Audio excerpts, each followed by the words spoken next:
So magandang umaga, tanghali at gabi sa inyong lahat ng nakikinig at nanonood ng video record na ito.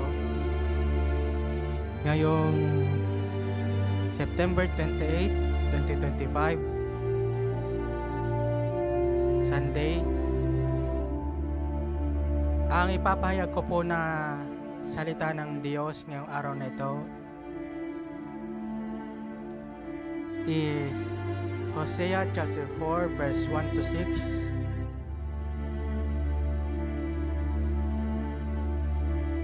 Ang sabi ito, kayo mga Israelitang naninirahan sa lupain ng Israel, pakinggan ninyo ang paratang ng Panginoong Yodhe Babhe laban sa inyo. Wala ni isa man sa inyong lupain ng tapat, nagmamahal at kumikilala sa akin. Sa halip, laganap ang paggawa ng masama sa kapwa, pagsisinungaling, pagpatay, pagnanakaw at pangangalunya.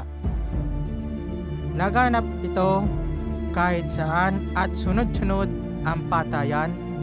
Dahil dito natutuyo ang inyong lupain at ang mga naninirahan doon ay namamatay.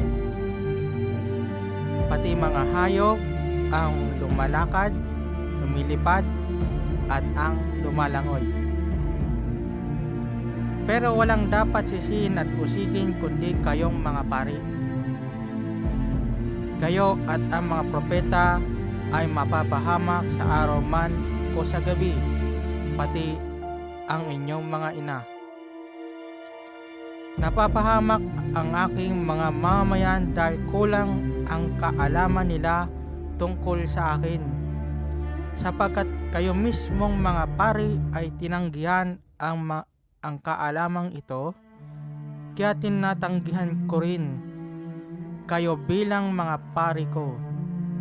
Kinalimutan ninyo ang kautusan ko, kaya kalilimutan ko rin ang mga anak ninyo. So, yun lamang po ang Bible chapter verse natin for today. Maraming pong salamat sa pakikinig at panonood ng video record ito.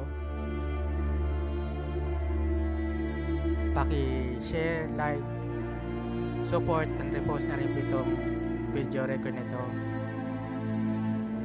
Yun lamang po ang Bible chapter verse natin for today. Maraming po salamat. Yun lamang po and God bless.